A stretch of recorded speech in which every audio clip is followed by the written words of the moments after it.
This is the final speech in this series on the Bhagwat Mahapuran, the greatness and importance of Shreemad Bhagwatam. Yesterday I was telling you how Narad Ji was trying to find a way to revive Gyan and Vairagya, the sons of Bhakti Mahadevi who had become old and tired due to being ignored and scorned by the souls of Kali Yuga. And although reciting the Ved, Upanishads, Brahma Sutra, and Gita again and again failed to revive them, yet he was advised by Sanakadik Paramahans that if we organize a recitation of the Bhagavatam, that will definitely revive them. And then you got to hear some explanation of why the Bhagavatam is beyond these other scriptures. Why, even though reciting these other scriptures didn't revive Jnana and Vairagya, reciting the Bhagavatam did. So I explained that one of the things is that the goal of the Bhagavatam is beyond liberation. Right in the very beginning of the Bhagavatam, the goal of liberation is denounced as a deception. Because if you get mukti, then you'll remain bereft of Premanand, the divine love of Shri Krishna, which is the topmost thing. The Bhagavatam says, Nanak prishtham na cha sarvabhaumam na parameshtyam na mahendradhishnyam na yoga siddhira punarbhavam va vanchanti yat padarajat prapanna. That someone who's tasted a little bit of that Premanand of Shri Krishna, which is the real goal of the Bhagavatam, he's not interested in anything else. You can offer him the topmost abode of Swarg, Nanaka Prishtham. He's not interested in the seat of Brahma. He's not interested in the seat of Indra. Offer to make him the emperor of the entire earth planet. He's not interested. He'll turn it down. Offer to give him all of the yogic siddhis, all of the greatest powers of yoga. He'll turn it down. Offer him liberation. He says, I'm not interested. Shri Krishna himself says in the Bhagavatam, Sarshti samipya salokya sarupyaikatvam apyuta diyamanam na grihnanti vina matsevanam jana. He says there are actually 5 kinds of liberation. One of them is that one where you merge into formless God. It's called Ekatva Mukti, Advaita Mukti, Kaivalya Moksha. Has many names.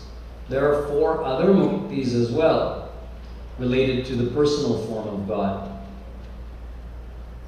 Shri Krishna says, even if I'm giving Diyamanam, I'm giving any of those liberations to my devotee, na grihnanti, he won't accept it. He doesn't want it, because all he wants is to receive my Premanand and to serve me personally in my abode. So this is the highest goal. And this is what is taught by the Bhagavatam. At the end of this recitation by Sanakadik Paramahans, which was organized by Narad Ji, Shukdev Ji himself came and joined the crowd. This was after the recitation had just finished and Bhakti, Gyan and Vairagya had all regained their youthful strength and beauty. Shukdev Ji came and entered the gathering, and he was seated on the highest seat. And he also started to speak and say something about the Bhagavatam. So he said, Swarge satye cha kailase vaikunthe nastyayam rasa.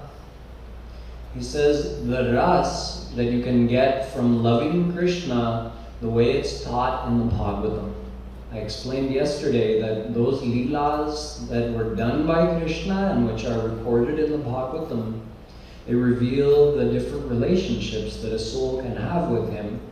And through those relationships, you receive that premanand, or that divine love.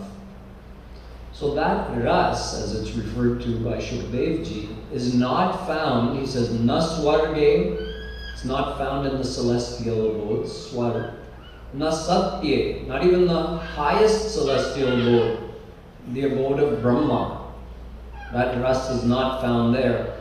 Na kailase, not even in the abode of God Shiva. Na vaikunthe, nor in the abode of God Vishnu.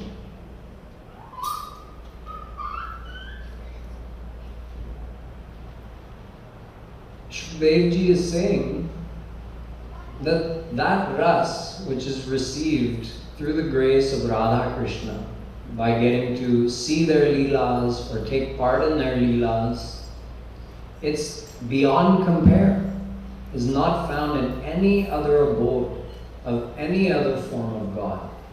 Even God Shiva left his Kailash abode to come down where on the earth planet where Krishna was doing Maharas with Radharani and all the gopis. He abandoned Kailash abode and came and took the form of a gopi to take part in Maharas. Because the ras of the Ras Leela exceeds the bliss of Kailash abode.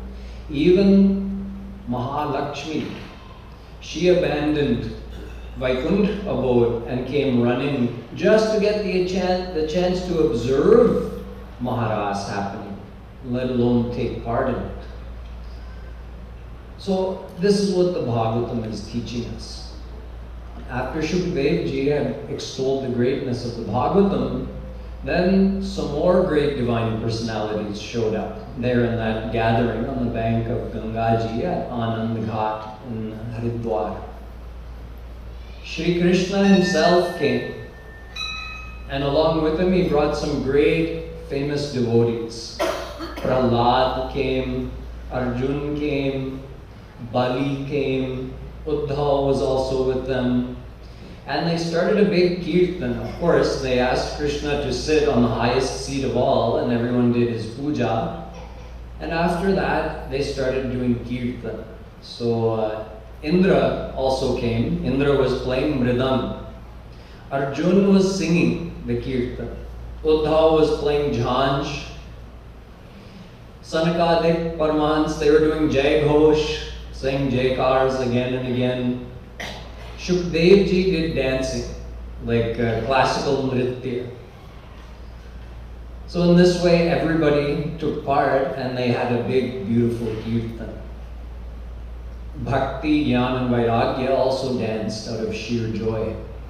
So seeing this kirtan, Shri Krishna said, I'm very pleased with all of you. So ask for a boon. I'll grant anything you want. So everybody there asked, Shri Krishna, we desire this boon, that wherever there's a recitation of the Bhagavatam, we want you to come with your parshad, all of your divine associates, just like you did here, and come and join that satsang. So Shri Krishna said, yes, so be it. But of course, the recitation of the Bhagavatam has to be of that level, from the heart, total faith in the Leelas and the name and the gunas of Shri Krishna that are in that Bhagavad. You see, the Bhagavatam also teaches Raga Nuga Bhakti. I was talking about the differences yesterday between the Gita and the Bhagavatam.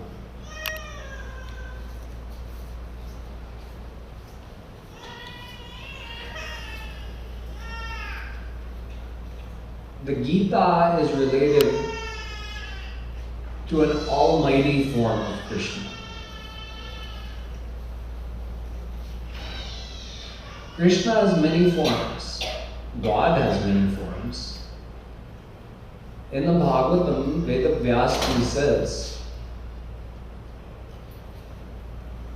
Vadanti Krishna Shreyansi Bahuni Brahmavadina.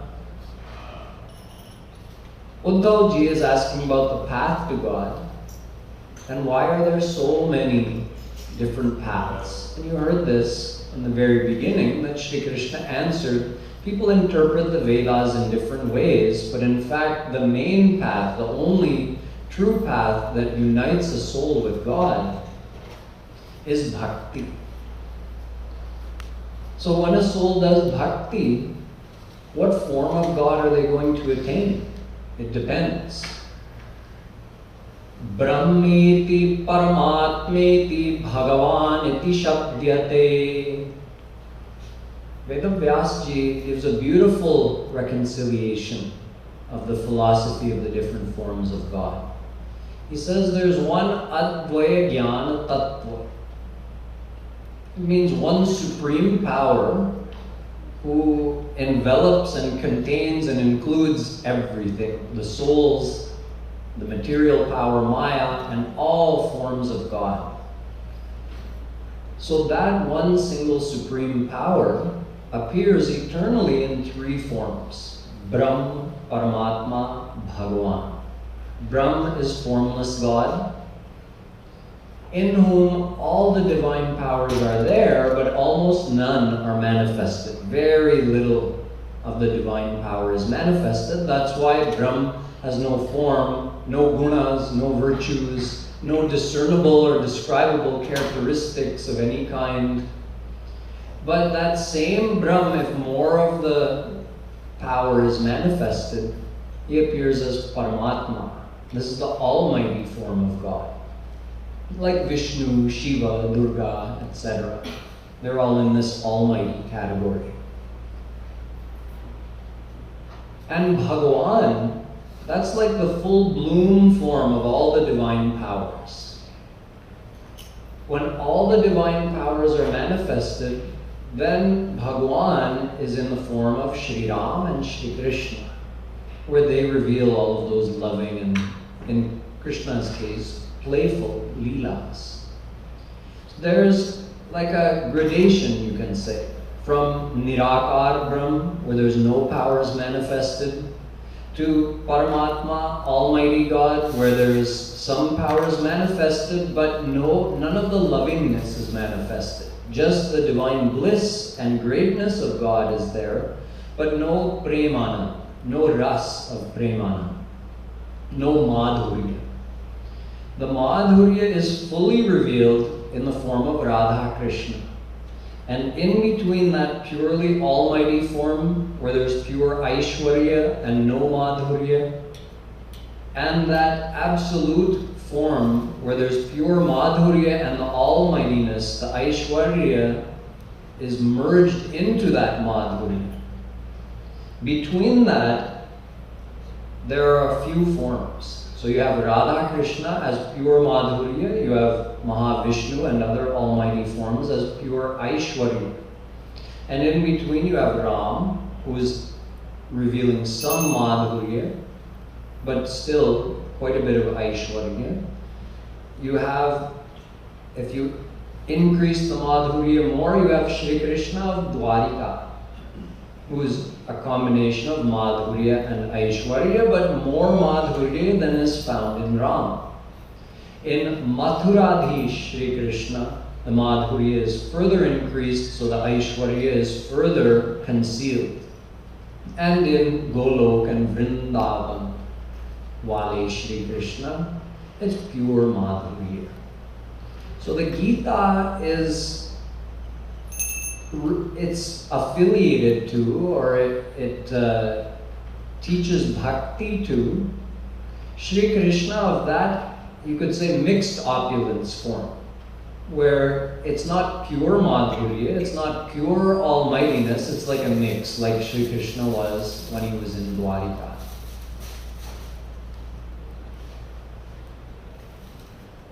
This type of devotion is called Vaidhi Bhakti.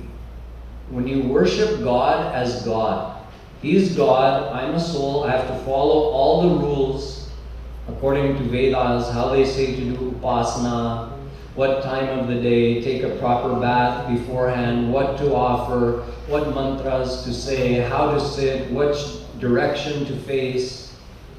All of that is regulated by the Vedas. So one who follows all of these vidhi of the Vedas, when they do devotion, they're following Vaidhi Bhakti. It's a very formal way of doing worship. This is the type of bhakti which is indicated by the Gita. But the Bhagavatam teaches Raga Nuga Bhakti. Raga Nuga Bhakti means just according to the loving feelings of your heart. Gita indicates also that you have to love God. Shri Krishna says, Tesham satata yuktanam bhajatam priti purvakam. That you have to worship Him lovingly. Priti purvakam. With love, if you worship Him, then you can attain Him. But how to love Him, how to love Krishna of the Gita, who is so almighty, so formal, is more difficult. So that's why the Bhagavatam reveals those other leelas where Krishna is less formal, more playful, where Mother Yashoda can scold him, tie him up to the ukal. His friends can jump on his back and ride him like a horse. His friends can tease him. The gopis can play with him. These leelas reveal Krishna's utmost lovingness and playfulness. So the Bhagavatam actually teaches Raga Nuga Bhakti, where you love Shri Krishna the way the gopis, Gwalbals, and Mother Yashoda loved him. This is called Raga Nuga Bhakti. In Raga Nuga Bhakti, these vidhi and nished of how to worship, when to worship, none of that applies. In Braj, they didn't even say Shri Krishna's name properly. No one called him Krishna, and certainly not Shri Krishna, and never Bhagwan Shri Krishna. In Braj, he was not Bhagwan. I told you that the more the Madhurya is revealed, the more the Aishwarya is concealed. In other words, Bhagwan's Bhagavata is removed. Then those loving leelas can be manifested.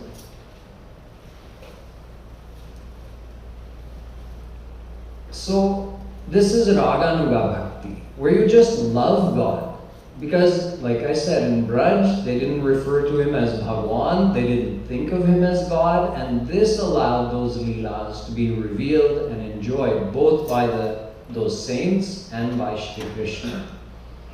They loved him so much, so completely, with total abandon, you could say, just completely forgetting that he's God, that they never even called him Krishna.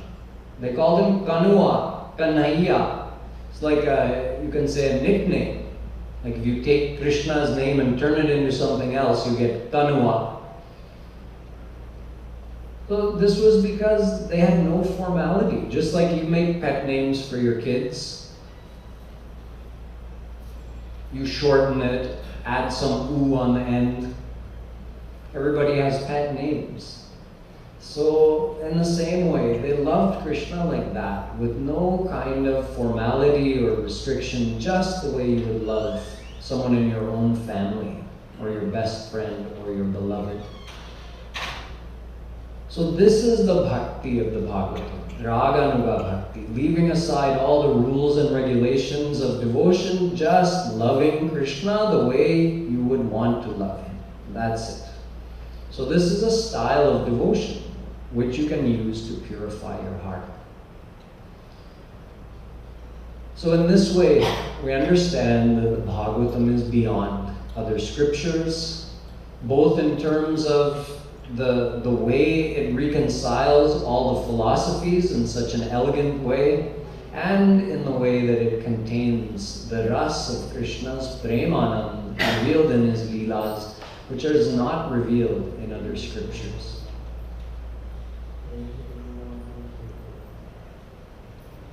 the Bhagavatam has to be listened in a certain way. Bhagavad Katha is very famous. Everybody knows about Bhagavad Katha, attends Bhagavad Katha, but the Bhagavatam and the Bhagwat Mahapuran have some instructions on how to listen to the Bhagavatam. For instance, it's described that there are good listeners and bad listeners. Shrota means listener. So, pravar shrota means a good listener, and avar shrota means a bad listener. First, the good listeners. Bhagwat Mahapuran says there are 4 kinds of pravar shrota. The first one is the chatak. Chatak is an example of ananyata. The chatak bird of India will only drink one type of water. The water that rains from the sky, only during a certain 2-week period when the Swati constellation is in the ascendant. Otherwise, you won't drink any kind of water, not even Ganga Jal. That's ananyata, total exclusive devotion. He says, my priyatam, my beloved, is Swati. So only when Swati is in the ascendant will I drink that rainwater that falls. So a pravarshota in this tradition of Swati is someone who only wants to hear, who only listens to Krishna's name, his leelas, thinks about his form, listens to his gunas, and nothing about the world. He only listens to anything concerning Shri Krishna. This is one type of pravarshota. Now, if you yourself can't live in an ashram and stay totally isolated from the world, you might not be able to come in this category. So the next category is called Hans. The second type of pravarshota is a Hans. The Hans discriminates between what is of value and what isn't. If you mix water into milk, then someone would say, oh, you've spoiled the milk. Now it's not pure anymore. But the Hans has the ability to drink the milk and leave the water behind. In other words, you hear all kinds of things in this world. People gossip, people criticize, people talk unnecessarily. Then you also sometimes get to hear about God's leelas. So there are some things of value, there are some things worthy of being discarded. The Hans takes the good thing and leaves the bad thing. So you don't let it go in here. You have to hear everything if you're living in the world, but those things that are not of devotional value to you, you don't keep them inside. And those things that are of value, you take them inside and you keep thinking about them over and over again. You do chanting, you do smaran of Krishna's leelas, etc. So this is the Hans Shrota. The third category of good listener is a Shuk. The Shuk listens and repeats exactly how he heard it. In other words, without adding or subtracting or twisting the meaning. A lot of people, I've had my own experience, where I explain a topic. For instance, let's say I'm talking about the fact that God is omnipresent. He's everywhere, he's in everything, he's in every person, he's in every particle of this universe. And then I go on to explain that our goal is to experience God. And we'll only be happy when we experience God. And the world itself, it's just material, so it can never fully satisfy us.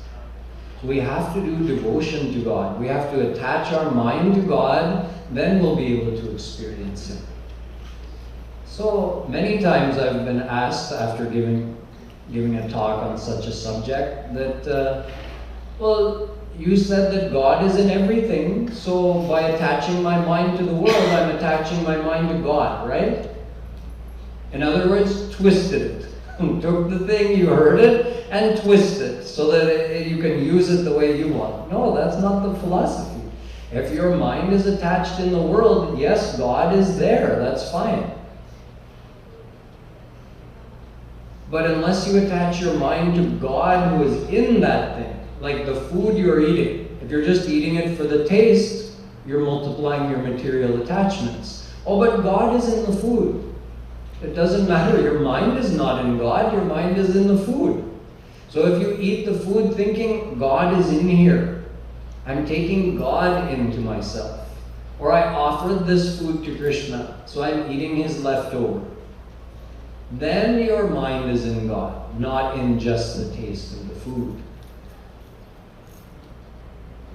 In other words, you have to listen carefully and take it in the context that it was meant and apply it in the way that it was meant to be applied. So the shuk, the parrot, he listens and he repeats it, or can repeat it to others, exactly the way that it was meant.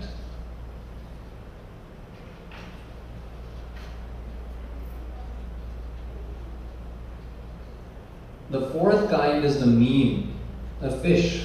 The fish swimming in Kshir Sagar, the ocean of sweet nectar like milk of Vishnu's abode. So that meme is unblinking. He's just unblinkingly drinking the nectar of Kshir Sagar all the time. In other words, when you listen to Shri Krishna's Leelas, you listen wholeheartedly with full attention, not being distracted by anything, just like that fish drinking the nectar unblinkingly in Kshir Sagar. So these are the four types of Pravarshota. What is Avarshota? A bad listener. The first type of bad listener, and there are four of them, is called the Vrik. Vrik means wolf. So what does the wolf do? Let's say there are some deer, they're in the forest, and someone's playing on a flute. So those deer are enjoying the sound of that flute, because deer like sweet sounds. So they're just listening and enjoying the sound of the flute, and along comes a wolf and snarls and growls and howls. So in other words, the wolf is not enjoying the sound of the flute, and he's not going to let those deer enjoy it either. So there are such listeners who they sit and they themselves are not listening, and then they find a way to distract others as well. Talking, cell phone ringing, some kind, in other words, becoming a distraction to others. Not only is that person not listening, but he's impeding or preventing others from listening as well. Then we have the Bhurund. The Bhurund is a bird up in Himalaya, which is said to listen to everything and repeat it to others, but not follow anything himself. So we can listen to lots of philosophy too, and understand, oh yes, this is the correct thing. And then we also advise others about it. You're supposed to do this, you're not supposed to do that, but we don't practically follow it ourselves. That's also considered to be a bad kind of listener. The third kind of bad listener is called the Vrish. Vrish means bhanks. You know the buffalo in India, you can give him anything to eat. You can put some nice sweet grapes, so sweet, he'll chomp those down. Okay. You can give him some neem leaves, the most bitter thing, he'll chomp those down too. In other words, it's all the same to him. It just doesn't matter. Whatever you put in front of him, he'll eat. In other words, there are some listeners who don't have the power of discrimination. What is the right thing to listen to? What is the wrong thing to listen to? Oh, it's all good. Someone is speaking nicely, nice flowery language, good oratory. But is what they're saying of any value? Oh, it doesn't matter. Just take it all in, just like the banks. No, we're supposed to be more intelligent than that. We're supposed to be intelligent listeners and try to find something of practical use that we can use to improve our lives, improve our devotion, and come closer to God by listening to that thing. Some speakers may just encourage you more towards the world. And the last kind of listener, the ushtra, the camel. The camel, the bhais will eat anything. Sweet, bitter, it's all the same to him. But the camel actually prefers the bitter thing. He'll avoid the sweet thing and seek out the bitter thing. In other words, I don't want to hear God's name. I don't want to hear God's leelas. All I want to hear is about the world. I want that thing. That is sweet to me. All the worldly talk. I don't want to hear about Krishna's leelas. So there are such listeners like that as well. So Bhagwat Mahapuran tells us this so that we can try to become a better listener. It also tells us that there are 4 types of Bhagavad Katha, or 4 ways of doing this Bhagavad recitation, talking about the Bhagavatam. Satvik, Rajas, Tamas, and Nirgun. Sattva, Raj, Tam are the 3 qualities of Maya. And Nirgun means to be beyond Maya. So, for instance, if someone is reciting the Bhagavatam, there's some rules laid out in the Bhagwat Mahapuran. Vedavyasji tells these are the rules you have to follow. This is how long you should take to do it. This is how much you should cover each day. These are some other rules of behavior you should follow during that time when the Bhagavatam is being recited. This is how long the breaks should be. Everything is regulated. So if someone follows all of those rules and completes the entire Bhagavatam within 7 days, this is considered a Rajas recitation of the Bhagavatam. Rajas is in between. Satvik is better, Tamas is worse. Rajas is in between. If someone takes 1 or 2 months to complete the whole Bhagavatam, fully immersing himself in the ras of those leelas, trying to enjoy the ras, and taking a good 1 or 2 months, and following the rules as well, that's considered to be a sattvic recitation of the Bhagavatam. And if someone ignores all of the rules, doesn't recite it with any kind of faith or shraddha, and out of laziness keeps taking big breaks and coming back to it later and takes more than a year to finish it, this is considered to be a tamas recitation of the Bhagavatam. But the best one of all is called Nirgun, beyond Sattva, Raj, Tam. So what is the Nirgun recitation of the Bhagavatam? Ignore all the rules and just keep saying and listening to and singing Krishna's leelas. That's it. Totally drowned in the bliss of those leelas, ignoring all rules and ignoring all time restrictions. That is the Nirgun and the best way of reciting and listening to the Bhagavatam. But you have to really do it wholeheartedly, not just ignore the rules, but you're ignoring the rules in order to immerse yourself in the bliss of those leelas. Someone might say, but when Shukdev Ji told Parikshit the Bhagavatam, they did it within 7 days. But that was not because they were doing a Rajas or one of those Rajas, Satvik, Tamas recitations of Bhagavatam. You would think it would come in this Rajas category, but it doesn't. The only reason he stuck to the 7 days was because Parikshit was going to die in 7 days. That's it. Otherwise, it was a Nirgun recitation of the Bhagavatam. There are also 2 reasons for reciting and listening to the Bhagavatam. Number 1 is because you want to attain Shri Krishna. And number 2 is doing it because you have some kind of worldly desire. So the one, this is what Bhagwat Mahapuran says, the one who desires to attain Shri Krishna, he will be successful if he just drowns himself in those leelas, listens to them faithfully and tries to lovingly remember Krishna. He will be successful. But the one who has the worldly desires, he has to follow all the rules. If he wants it to count as a great good action, which is going to be rewarded with some kind of material prosperity in the future, then he has to follow all the rules for that Bhagavad recitation. Although Bhagwat Mahapuran says he's not really using the Bhagavatam for the best thing. The main use is to attain Krishna.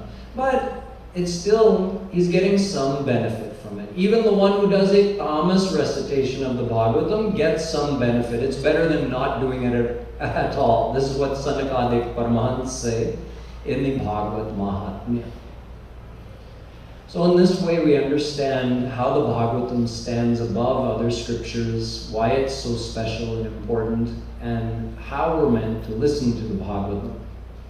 I told you about the first public recitation of the Bhagavatam by Shukadev Ji to Parikshit after Shukadev Ji had received it from Vedavyas, the knowledge of Bhagavatam, who had received it from Narad Ji, who had received it from Brahma, who had received it from Krishna. So from Krishna to Brahma, Brahma to Narad, Narad to Vedavyas, Vedavyas to Shukadev, but this was all private. The first public recitation was when Shukadev Ji told it to King Parikshit.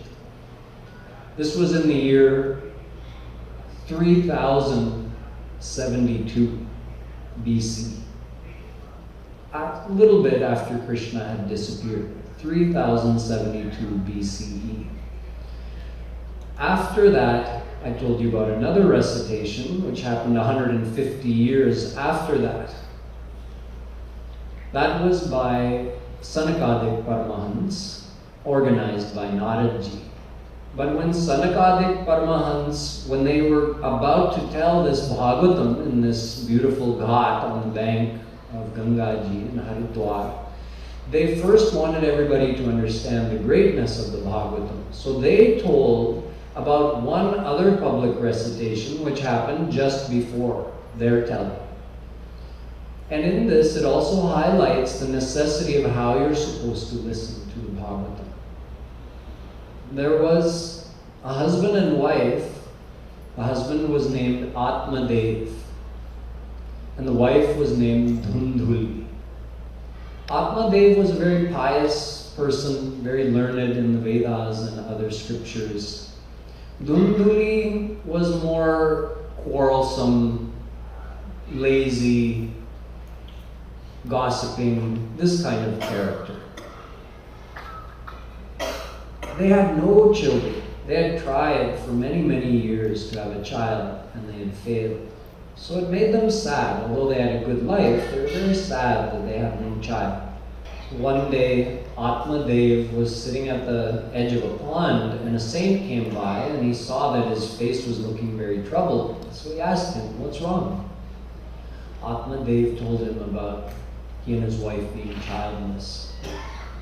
So that saint advised him. He said, looking into your past actions and thus knowing what destiny is ahead of you, I can see that you are destined to be childless for your next 7 births.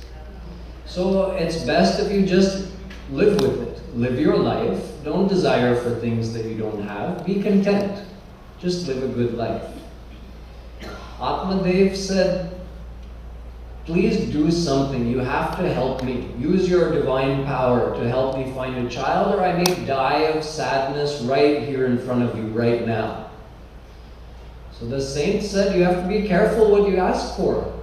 He told him, he reminded him of the example of Chitraketu. Chitraketu is also, his story is told in the Bhagavatam. He was a king who had 10 million queens. 10 million queens and not a single child. So he was miserable.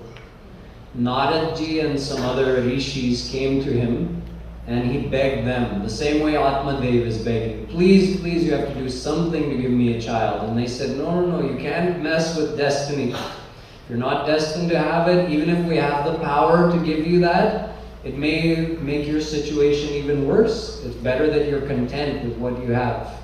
But he insisted. So they gave him, using their power, they had him, his eldest queen had a son born to her.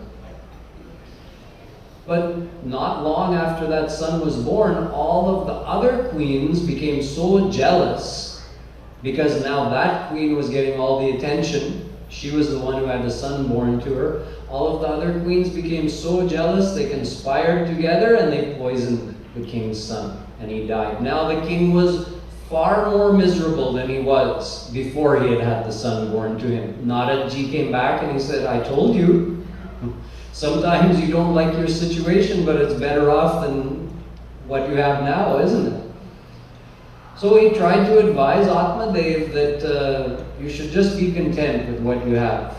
But Atmadev insisted. So the saint gave him an apple. He said, you feed this apple to your wife, Dhundhuli, and she'll have a son born to her. However, if you want this son to be good-natured, then she has to follow some rules during her pregnancy. She has to follow Satya, Daya, Tap, Dan. In other words, she has to be generous, she has to be truthful, she has to be restrained in her behavior, and she should only eat once a day during the entire pregnancy. If she follows this, your son will be very good-natured. So he went back, he told his wife what that saint had said, and he gave her the apple. But she didn't want to have to deal with the trouble of being pregnant, giving birth, raising a child. Her sister was pregnant. So her sister, who was also very crafty, she said, no, no, no, no, just feed that apple to your cow and you can have my baby. I'll just, you can pretend that you're pregnant, put something in your belly, don't tell your husband. And when my child is born, I'll just give him to you and then I'll come secretly every day and nurse him, and that way you'll have a child and you won't have to be pregnant. But you have to pay my husband some money. So okay, she agreed. She paid them and she got their child. And she fed the apple to their cow. So her son, meaning her sister's son, was born and given to her, and he was named Dhundhukari. 3 months after his birth, that cow gave birth to a human boy who was beautiful and glowing and looked very divine. And there was, other than his beauty and the glowing complexion, there was one other thing very particular about him, which is that he had cow ears. So he was named Go-Karn. Karn means ear and Go means cow. So Go-Karn was the younger brother by 3 months of Dhundhukari. Go-Karn grew up to be a very pious and learned Pandit. And Dhundhukari was the opposite. He only cared about himself. But he wasn't just selfish. Being selfish is one thing. He actually found joy in causing suffering to others. He would even trouble blind people that he saw walking by. He would steal from people. He even lit people's houses on fire. So he was a general menace to society, you can say. His character was very bad and Go-Karn's character was very good. When he grew up and he became a man, at one point he went to his parents' house. He beat them, stole everything they had, took all of their wealth and left them. And he went and spent all of that, wasted it. So at that point, Atmadev became so distraught, thinking to himself that it would have been better not to have any son at all than to have a son like him. Just then Go-Karn came, his younger son, and he advised his father. His father asked him, what do I do now? now that he's tormented us in this way? So Gokarn said, Father, he gave him very sound and very deep advice. He said, Father, you shouldn't think that anyone in this world is yours. Why not? Because every worldly relationship is based on the physical. Your son is born to you. So that doesn't mean that your son's soul has a relationship with your soul. It means that it's a physical relationship based on that circumstance, that this baby was born in this family. It's not a permanent relationship. It's temporary. So how can you consider anyone to be yours? Only Krishna is yours forever. And on top of that, even those who are physically related to you, they're not always going to be favorable towards you. They won't always support you and love you or behave the way you want. So it means, Father, you shouldn't think of anyone in this world as yours. Krishna is yours. So what do I do? He said, Father, true happiness is in Krishna, not in this world. This world only gives you sensual excitement. It doesn't give you happiness. So Father, go to the jungle and just keep reading the Leelas of the 10th canto of the Bhagwatam that tell the whole of Krishna's life. So although he was 60 years old, he was getting elderly, but he agreed. His son also told him that when you're there in the jungle, you keep reading and thinking about Krishna's Leelas of the Bhagwatam. Serve saints, because by serving a saint, you increase your devotion to Krishna even more. And don't find fault in others. He also gave him that advice. You're trying to put your mind in God, so then don't do the opposite. Many of us do devotion, and for some time every day we do devotion, which purifies our heart. We're bringing good things into our heart, and then part of the day we find fault and we criticize others. So even if those people do have that fault, what are we doing? We're bringing that into our mind. In other words, we did some devotion that purified our mind, and then we brought that dirty material thing into our mind, and that made it more impure.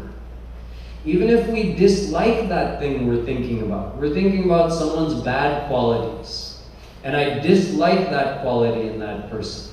What are you doing? You're bringing that quality into your mind by meditating upon it, by doing chintan of it.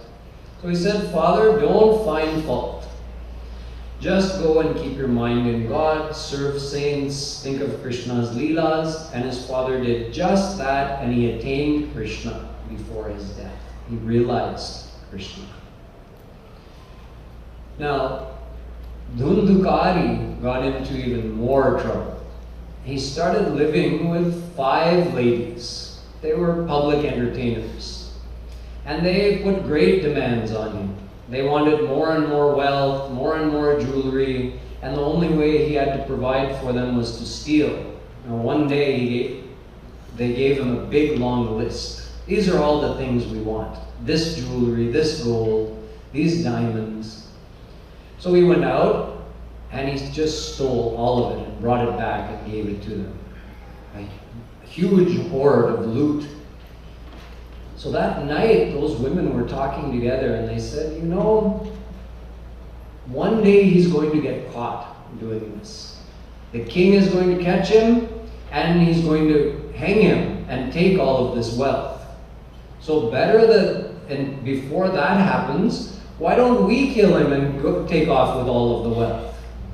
So they plotted, and that very night they killed him and left with all the wealth. And that was the end of Dhundhukari, except he didn't go on and get another birth right away. Some people think once you get a human birth, that you'll always get a human birth. No.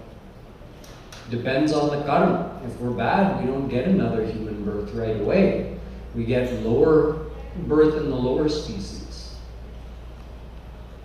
Or in Dhundhukari's case, he didn't even go on and get a birth in any species. He was caught in Pretlok.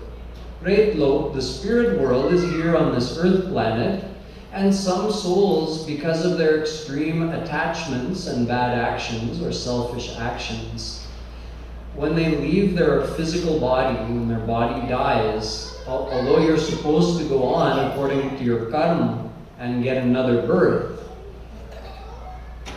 sounds like we have a vrik who's arrived. Although you're supposed to go on and get another birth, yet there could be some delay in the process. So you could say stuck for a while in the spirit world, pretlok.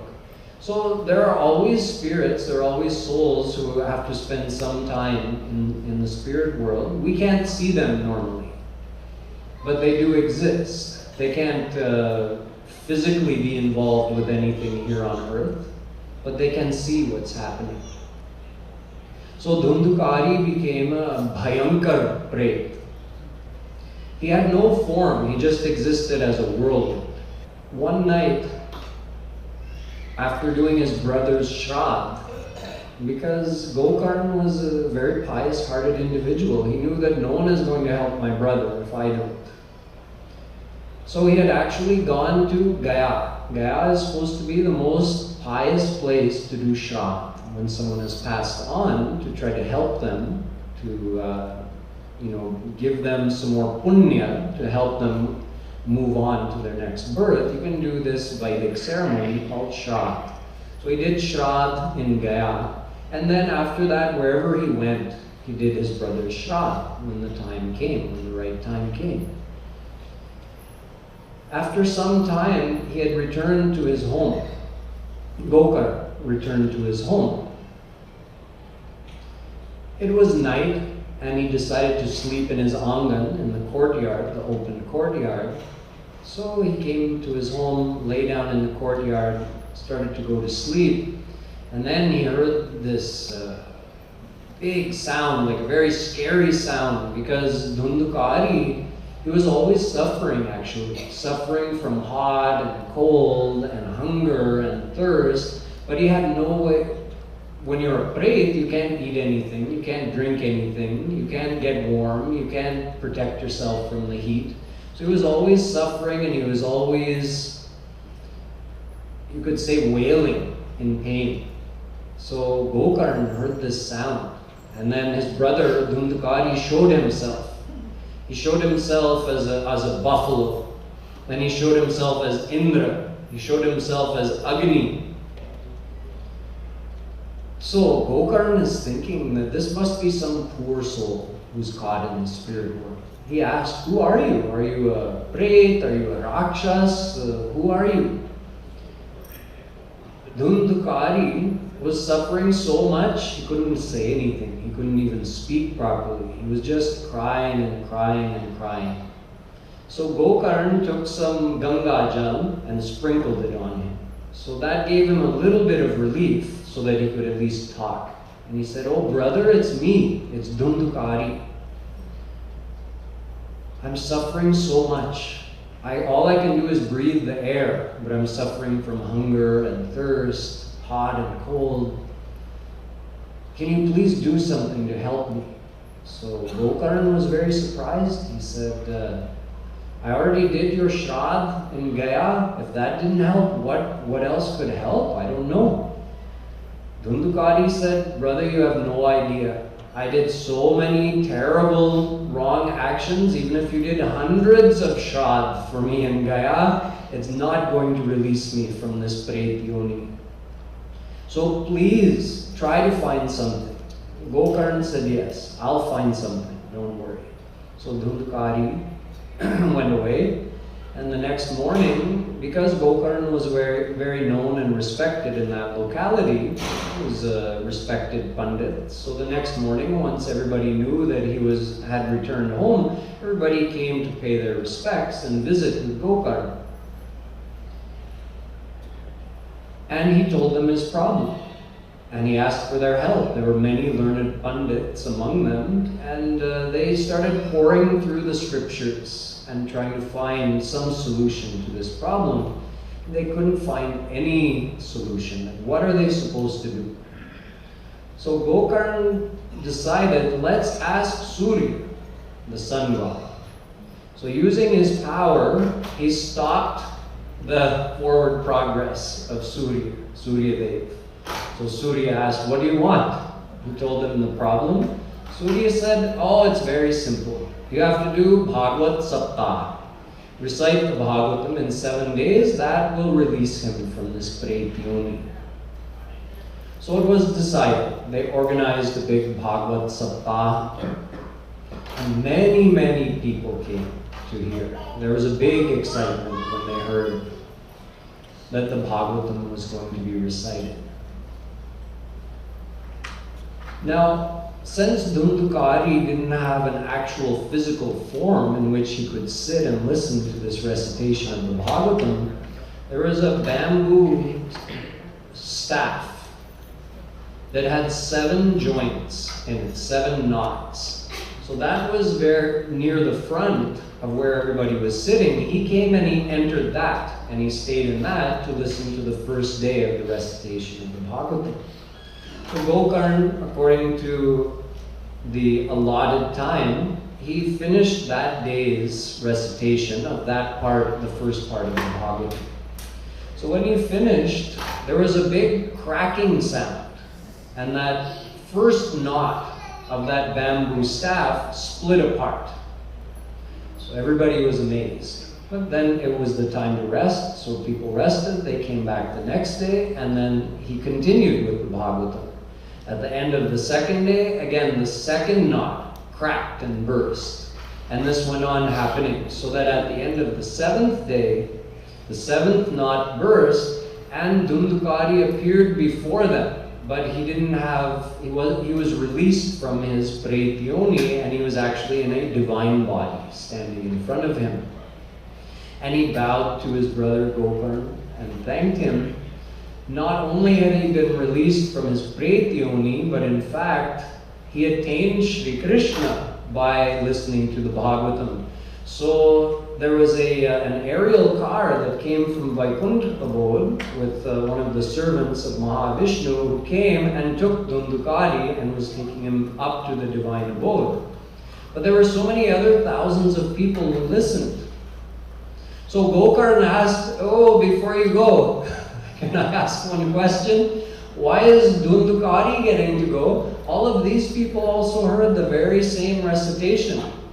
So he explained that resident of Vaikuntha abode, he explained that Dhundukari listened, took it in his heart, and purified his heart by listening to the Bhagavatam, and his mind became one with Krishna. That's why he's going to the divine abode. So he instructed Gokarn, recite the Bhagavatam again. Do the whole thing again, but this time everybody else, you listen the way Dhundukari listened. So they all did, and he told the Bhagavatam again, and at that time many, many aerial cars came from Vaikuntha abode and took all of the listeners to the divine abode, and Gokarn himself went to Golok abode of Shri Krishna.